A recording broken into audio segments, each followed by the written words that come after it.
Hi, everyone. Welcome to today's webinar, Chat with Your Data with PowerMetrics AI. My name is David Menny. I'm the Chief Product Officer here at Clipfolio, and I'll be the moderator for today's session.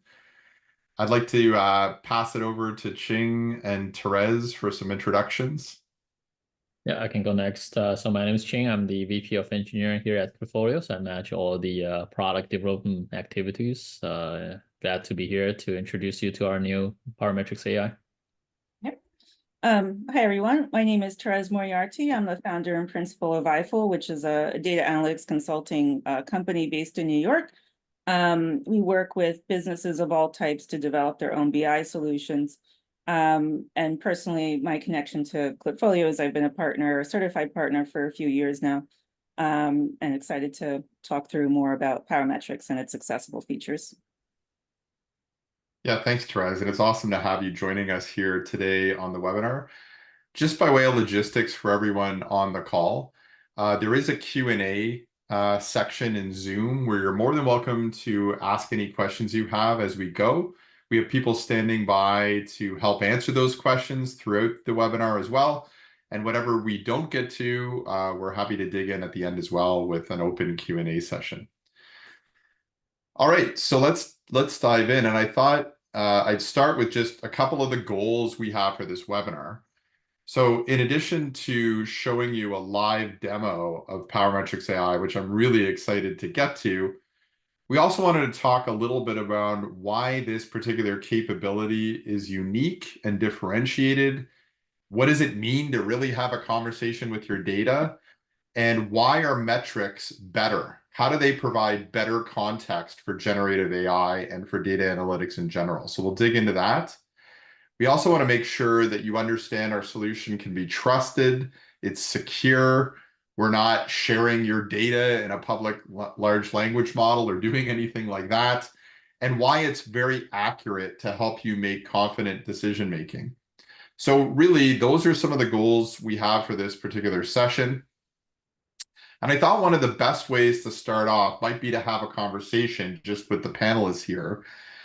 Therese in particular has a lot of good perspective, having worked with a ton of different clients, particularly in the BI space. So I thought I'd start really around this promise of self-service analytics. We've heard about this promise. We've even evangelized that this is possible with our solution, but what's the reality?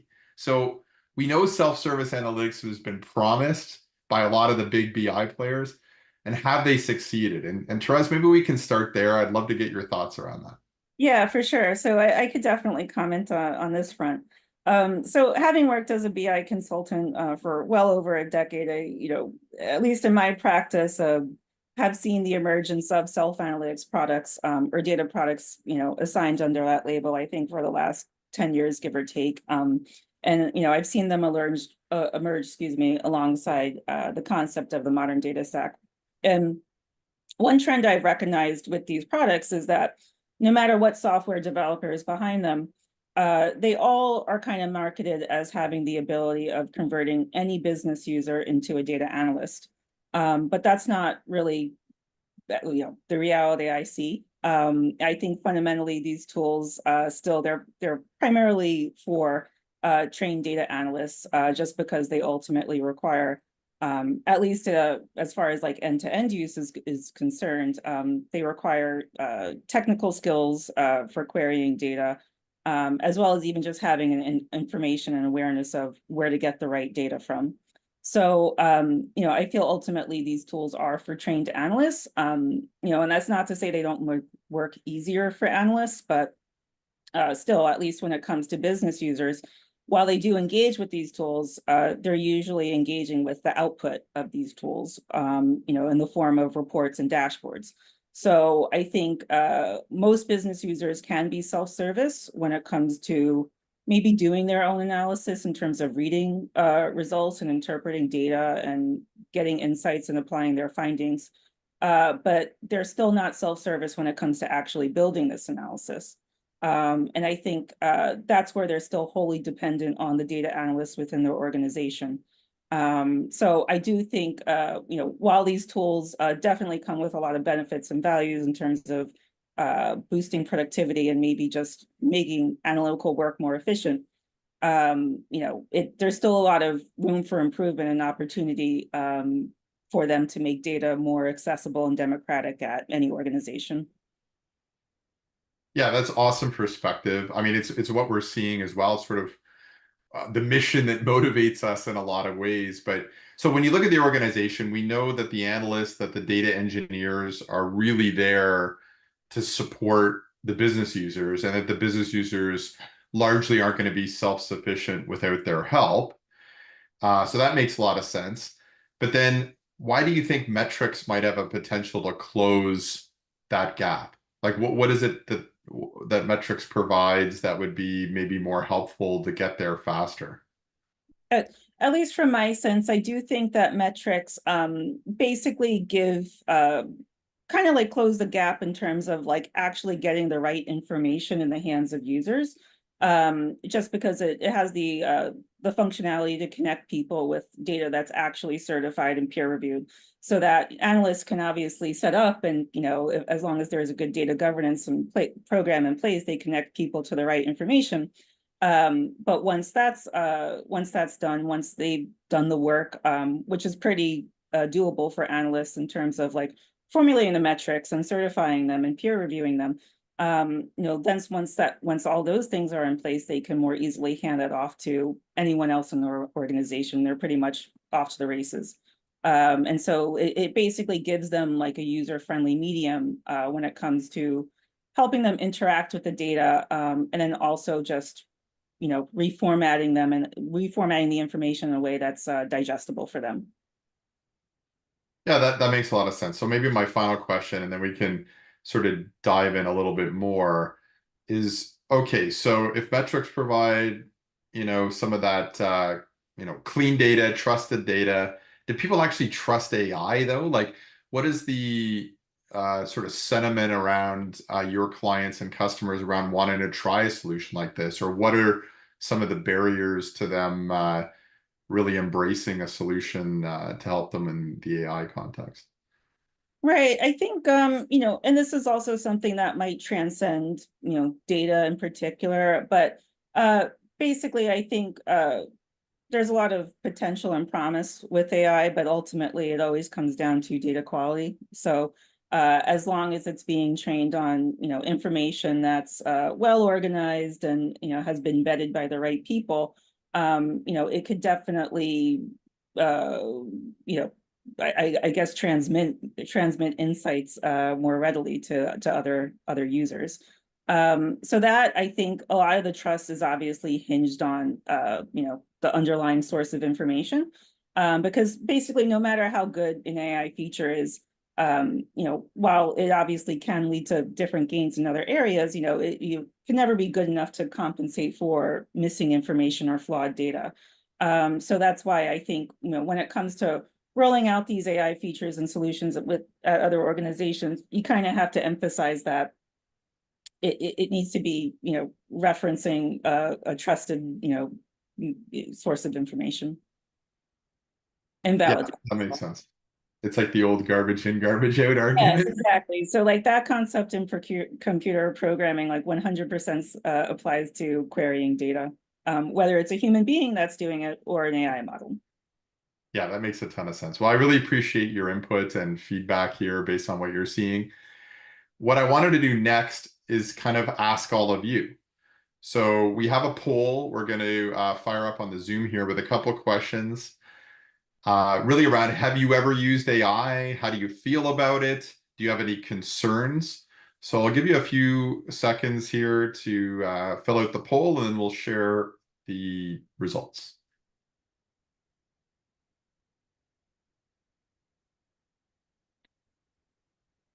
And Catherine, I guess we'll give maybe 15, 20 more seconds here, and then I'll let you close the poll.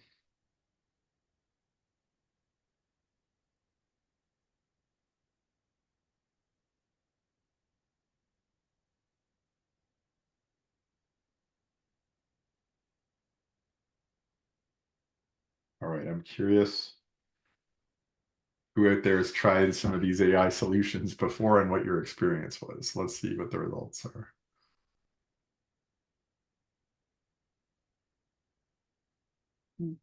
Oh, all right. So quite a few people have actually tried using AI for data analysis. That's awesome. Looks like there's quite a few with concerns. I wouldn't disagree with that. And we'll dig into that as well. It looks like most of the concerns are around privacy, misinterpretation. It's split all over the place. Okay, great. Well, we're going to actually try to answer some of these questions as we go through the rest of the webinar here, at least from the perspective of our offering. All right. So what I thought I'd do now, for those who are familiar with metrics, great. For those that aren't, just a really brief definition and why we think metrics are particularly well suited for generative AI applications. So a metric's a BI artifact. It really captures the data and the meaning around a business concept.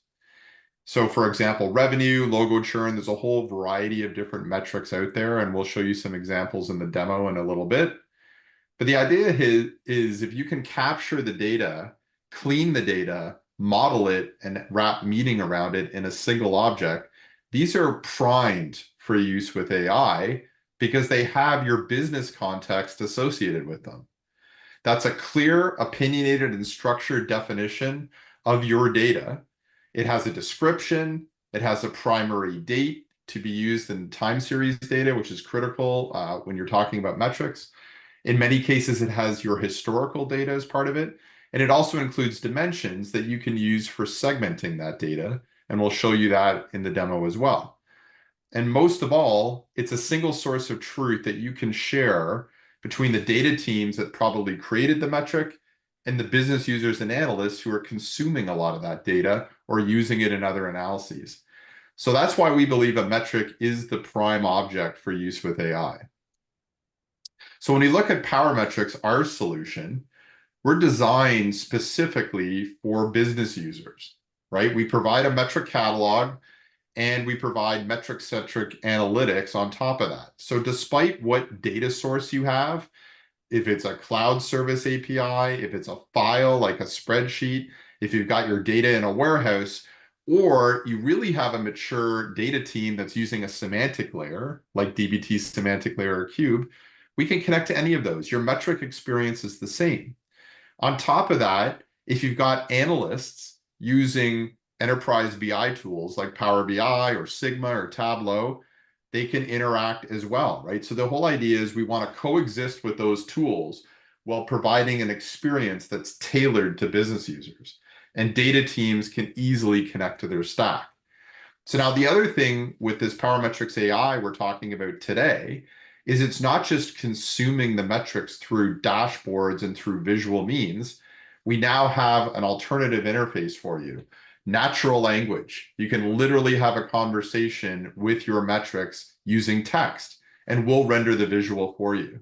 So that's what we're going to show off today, but it's all about the business user. So when you look at this, as I mentioned, it works with any data source. And the metric catalog as well, we have this concept of a calculated metric, which we'll talk about. You can combine metrics from any of these sources together in a calculation and create new metrics. And of course, you can consume them through our dashboards, through our metric catalog, and now through AI as well. So a lot of things to go through later in the webinar.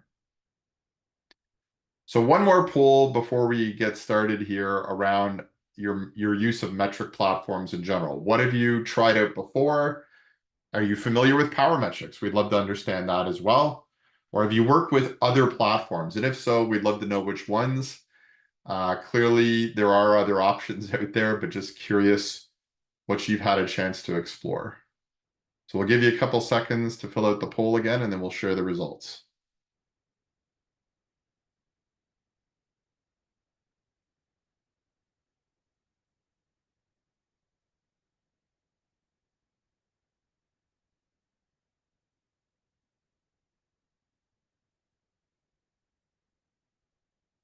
All right, maybe 5 or 10 more seconds, and then I'll let you share the results, Catherine.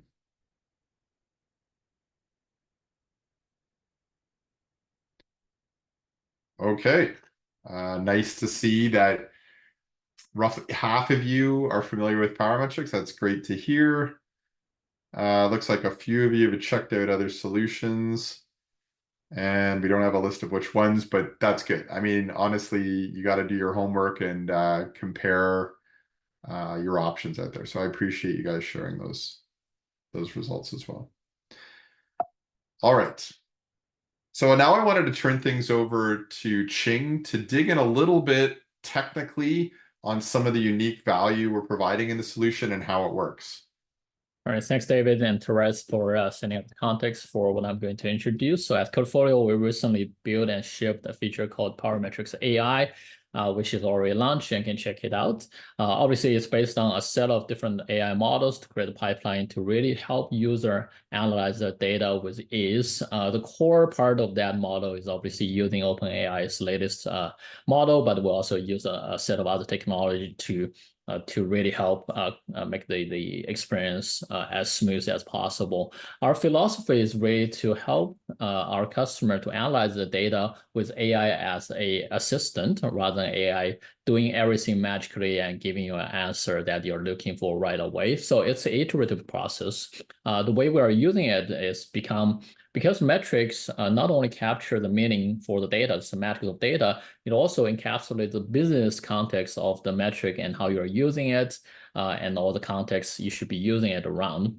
It really becomes a perfect vehicle to actually fit into your large language model as a prompt to guide the model to give you the most relevant answers. So our implementation actually uses metrics and its metadata as prompts into your large language model to help understand what you are trying to analyze, what sort of question you are trying to answer, while all the data processing is kept on our metrics platform. So your data does not leave our platform at all. We do all the query data processing. That's how we ensure accuracy, and that's how we kind of fight hallucination from the model, not trying to invent the data that's not there, and also make the whole analysis process repeatable, meaning that anything you can get from the AI assistant, you can manually reproduce a step to get that data results yourself as well, as a way to prove the data is real, it's there, you can calculate it, you can export to Excel to calculate it and get exactly the same answer to prove that there's no kind of misinterpretation of the results. And obviously the AI, by being best at understand your natural language questions, can really help speed up that analysis process by let you ask questions like, hey, how is my revenue trending in the last couple of days? This really helps you speed up without having to go through different UI bits and pieces to try to get that answer. Not only that, if you find mistakes in the analysis, you can manually correct using our UI as well, which later David will demonstrate as well.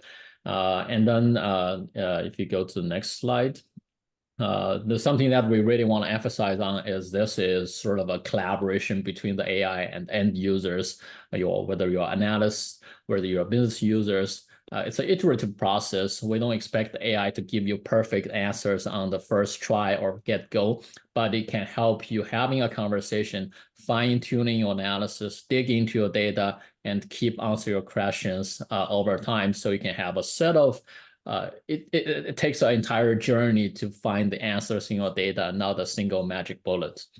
So that's the experience we're trying to build and provide as well. So that collaboration with AI and to ensure accuracy and also the privacy, where we do not shift your data to any of the model. So it won't be used as a training material for the model. We only ship some of the metadata to help guide the model to answer the question or extract the meaning from your question itself. And all the data processing was done on our end. So that's the couple of main kind of point I want to make. And I think I'll pass it back to David. Yeah, thanks, Ching. Those are some really important distinctions, and you'll see in the demo, which I'm about to transition to now, how we've sort of combined the AI with your manual input as well. So it's really designed to assist you in digging in and finding insight, not replace you. And as well, what's really cool about this demo you're about to see is that our AI also doesn't hallucinate. We're using our own metrics platform to do the calculation based on only your data. so that the data accuracy is virtually guaranteed. It's everything you'd expect to see. The only thing is that we might slightly misinterpret the question you're asking, but the data that's rendered is 100% yours and accurate. So that's one of the things we really want to reinforce. So let me just quickly shift gears if I can. Just need to find my sharing here, and then I will flip hopefully over to the demo.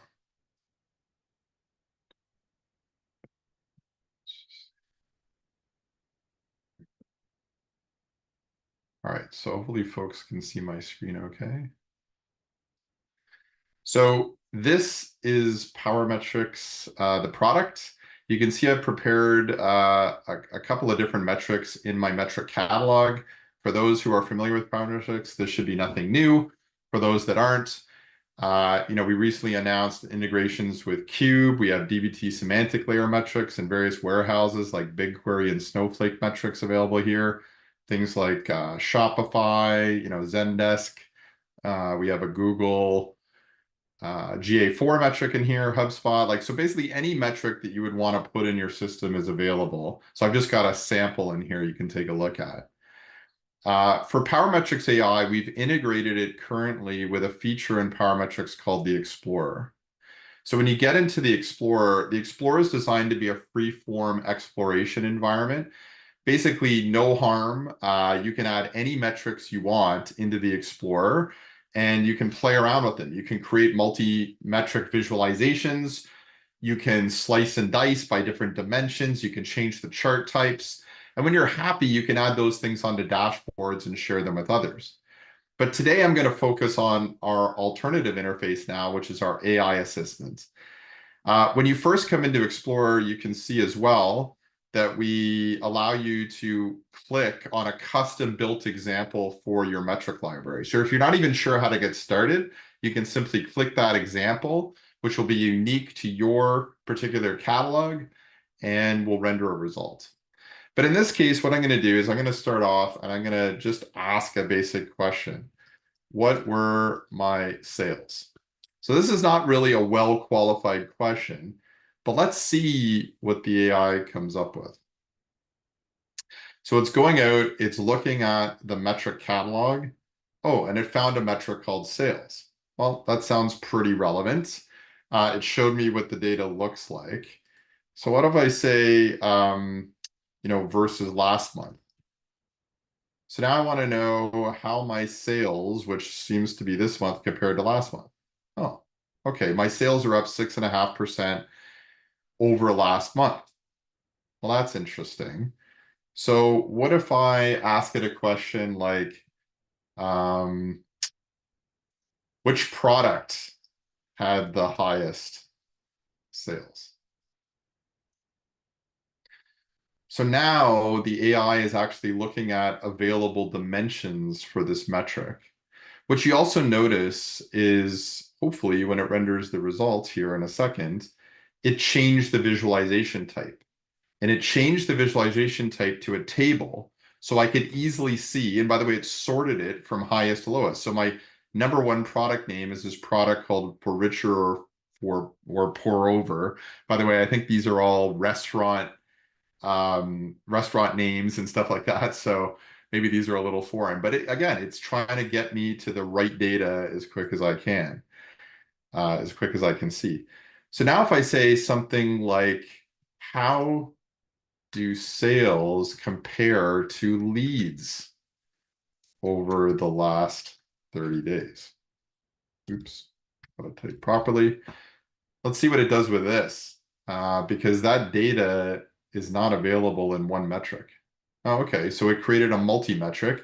It found another metric, and in this case, the leads are coming from HubSpot, which is awesome. So you can see you can use metrics from any data source.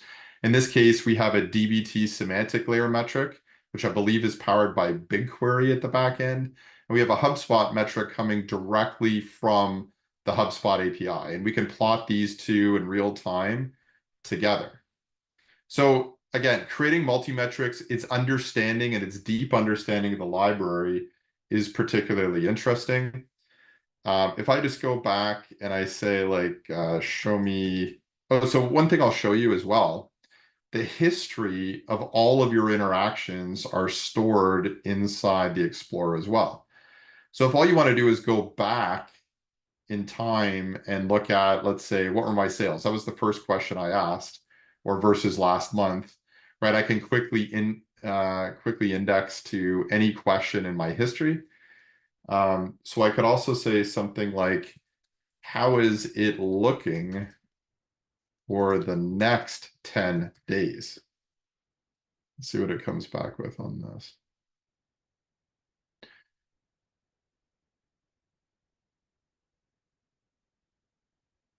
So in this case, it's trying to show us, oh, I know what's going on here.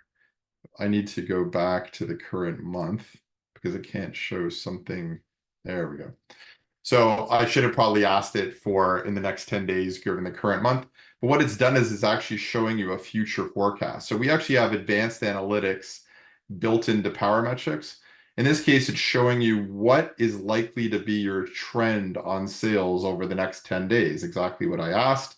It's showing you the sort of the normal distribution of your data and roughly where this will fall based on where you're trending. So again, you have access to all those advanced analytics directly within the AI as well. But the other thing is you can just interact with Explorer normally. If you just want to make this a bar chart, or you'd rather present it as a table, or you'd rather, so anything you want to do, and then you can ask another question and keep going. So there's nothing that limits you from continuing to explore. The nice thing is the AI is here to assist you and maybe to find some things you didn't even know were possible.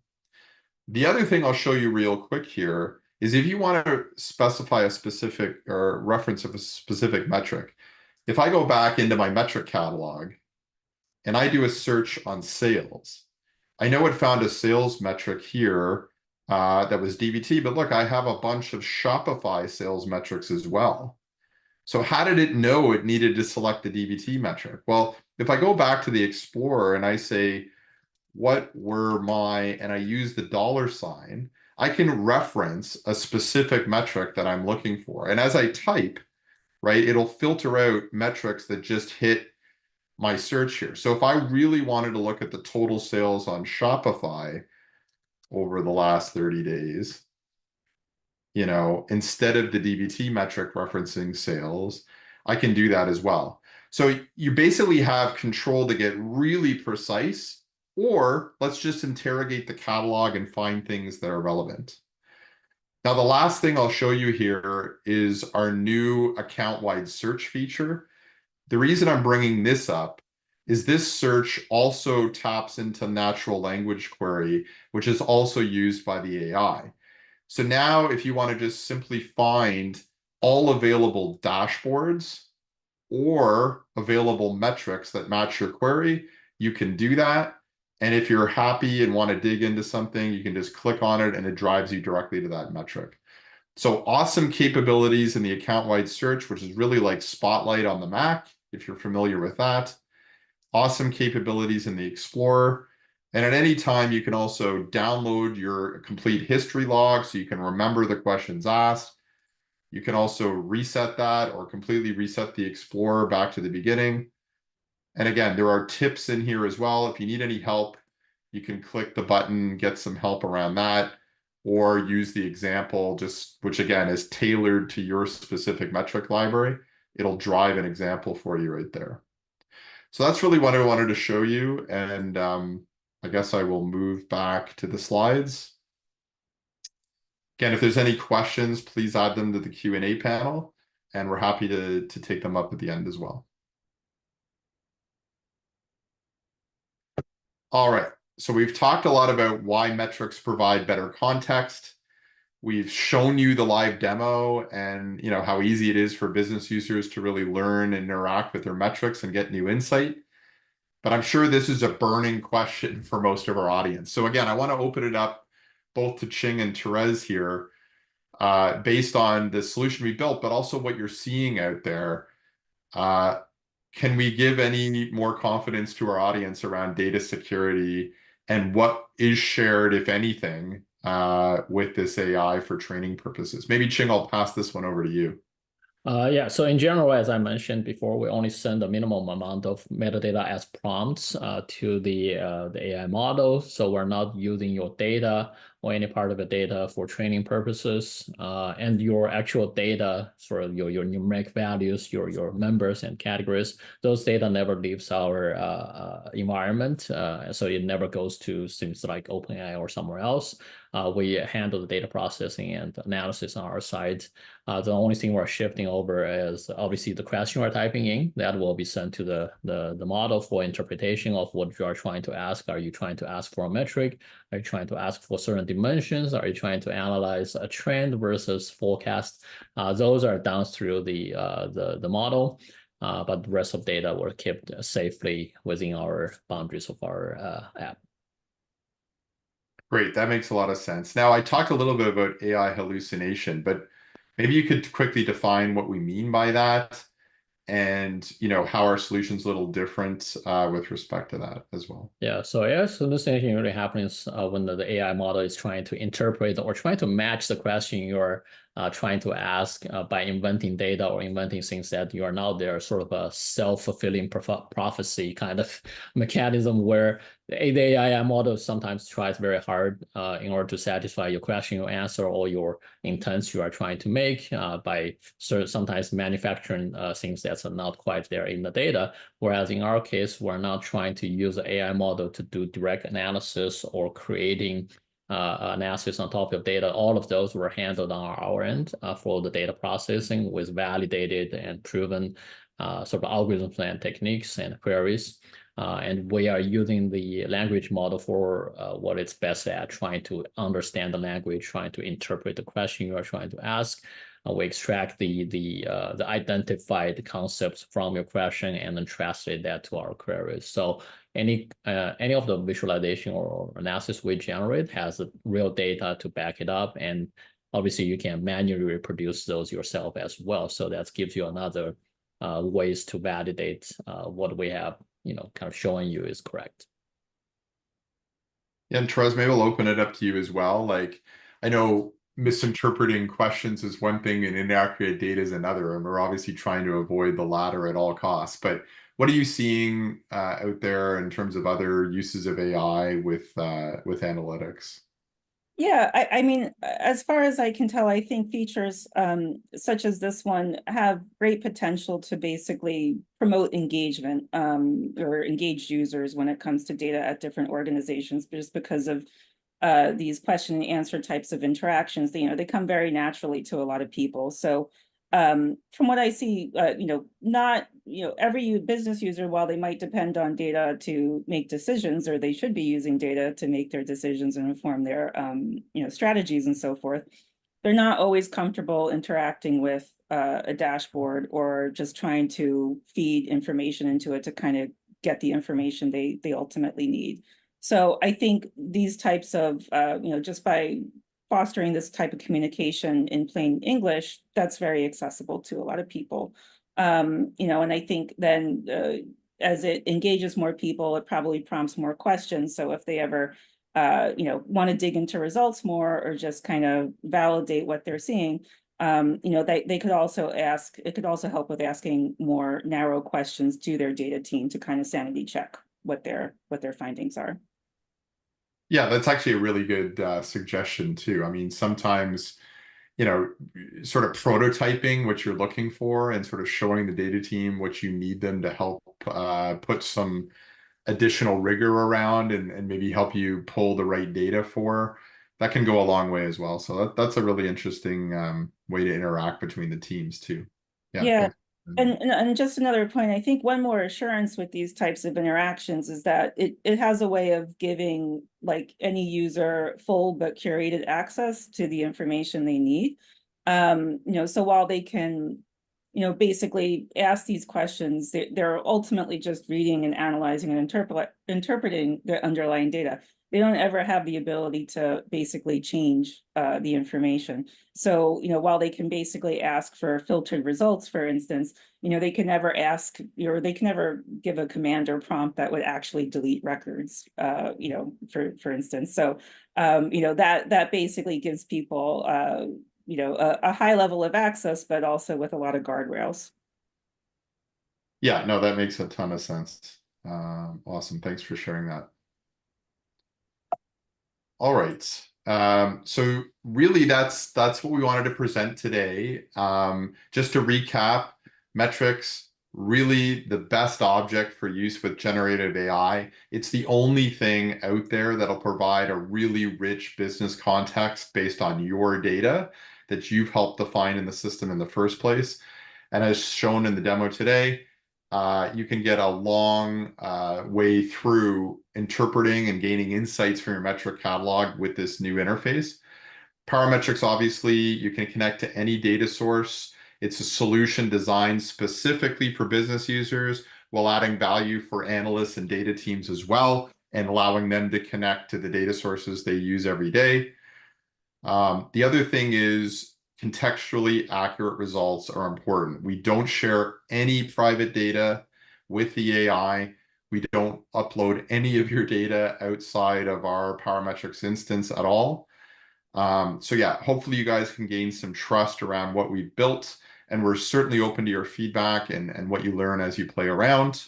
And finally, enablement partners like Eiffel, and thank you, Therese, for joining us again today, can be very supportive of your metrics journey. So if you're wondering where to get started, how to get metrics into your system, or how to unlock some of these different capabilities we've shown you, please reach out to her or us anytime.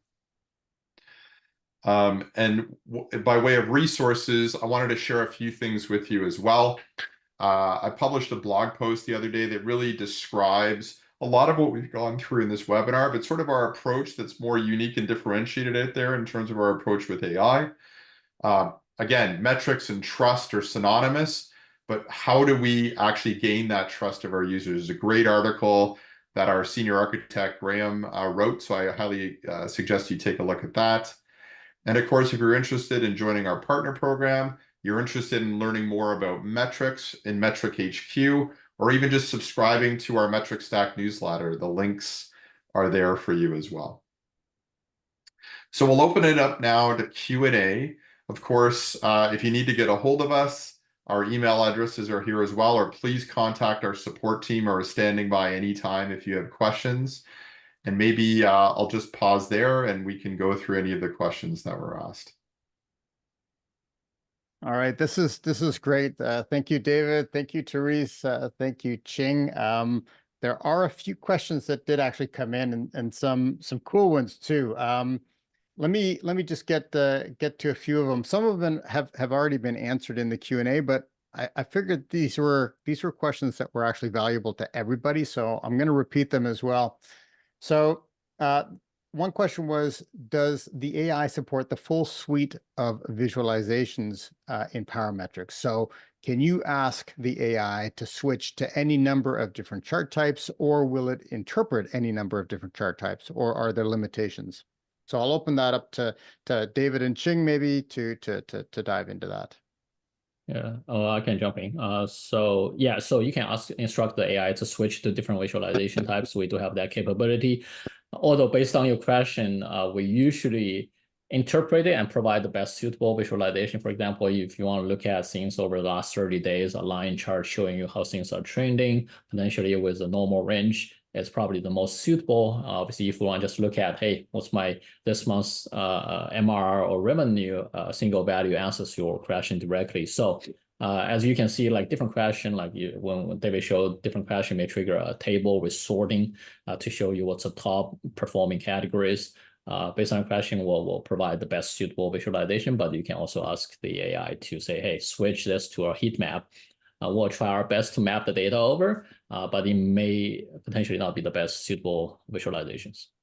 Yeah, the only other thing I'd add is, and I didn't really demo this because you can some ways do this faster with the Explorer itself, just manually hitting the buttons, but you can literally put instructions in there, like move the legend to the left, or hide the trend line, or just ask questions and it'll change your visualization based on what you're asking. So all of that is available.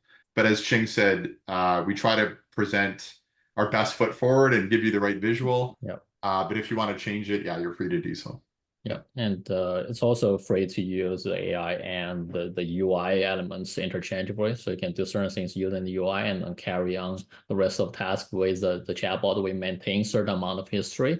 It has limits, but we try to maintain as much of a context with the whole analysis journey you have. Mhm. All right, I actually had a couple of questions around who is this feature available for? And for the first context, the first division was, is it available for Clips customers as well as PowerMetrics customers? And I'll just answer that right off the bat. It's only available on PowerMetrics right now because we require that semantic meaning, that extra metadata around the metric. So that metric object is critical in us being able to interpret the natural language question and then surface back something. So it's unfortunately not available for Clips. It's only available for PowerMetrics. And then this theme of who has access, it sort of continued. It is available for free in your trial for 30 days in the freemium account. But then, and it didn't specify exactly, but I thought I'd open it up to the panel here, or to David and Ching specifically. Um, who has access to the feature? Like, do all users have access to it? Is it just editors and viewers? Do commenters have access to it? How's that governed? So any user who can go to Explorer will be able to use the feature. So that includes viewers and editors, but not everyone can actually save the visualization per se, right? So only editors can create a new dashboard, meaning if you want to save it, Explorer is only one particular analysis that you have. In order to save the result, you have to save it as part of the dashboard. So if you don't have access to editing a dashboard, the limitation would be you cannot save multiple of these that you want to keep into a dashboard and then share with someone. It's kind of your own analysis, ad hoc analysis tool. So there's a little difference there. So Yeah, and that being said, out of the box, it sounds like editors, viewers, and contributors all have access to this feature. Yeah, in the Explorer. The difference would be when you need to put in a dashboard, then the difference comes in. Yeah.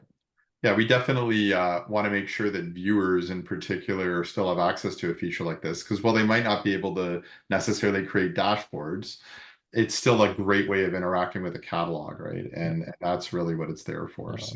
Yeah, and in terms of 30-day trial, obviously, if you sign up new account today, you get 30 days to trial it. But if you are older account that your 30-day trial or premium trial already passed, I think you can probably contact us if you want to try it, and we'll add it back in. Yeah, if you already absolutely. passed that 30-day period. Okay. I had another question, and one that I think really opens up the access to end users to explore and use natural language to understand their data. The question was, can I ask a prompt in any language? I think the same user then continued, and can I ask it in Portuguese? I think it was the same user, but I know the answer is yes, but that's a very, very cool feature. I don't know if anybody wants to comment on that, but it's one of the, I think, huge benefits of AI that it sort of breaks down that barrier. Yeah, the OpenAI model and all the model we use does support multiple languages, although some of the model we do use in our indexing strategy is tuned for English. So there are certain sort of, you may get a little bit better results with the English language because certain parts of the model is tuned for English. But I think in Portuguese or some other language, it's still possible to use the AI tool, maybe with a little bit less accuracy in terms of, for example, locating certain metrics. So that's where the feature where David showed using the dollar sign to specifically tell us, hey, which metric are you talking about? It's going to be useful in a slightly different language because sometimes the model we tune for English may not work the best for some other languages. Yeah, and we've seen this before too. Like a lot of our customers are even changing the names of their metrics out of English into native languages. So that actually helps with the accuracy if those things are aligned.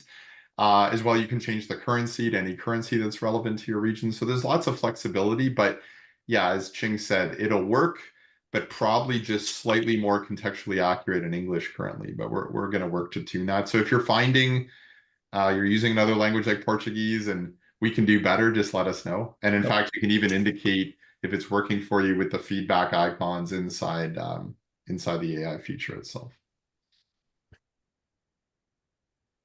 Okay, that's all the questions that I had on my side through the audience. Does anybody else have any questions that I haven't seen or that I'm missing?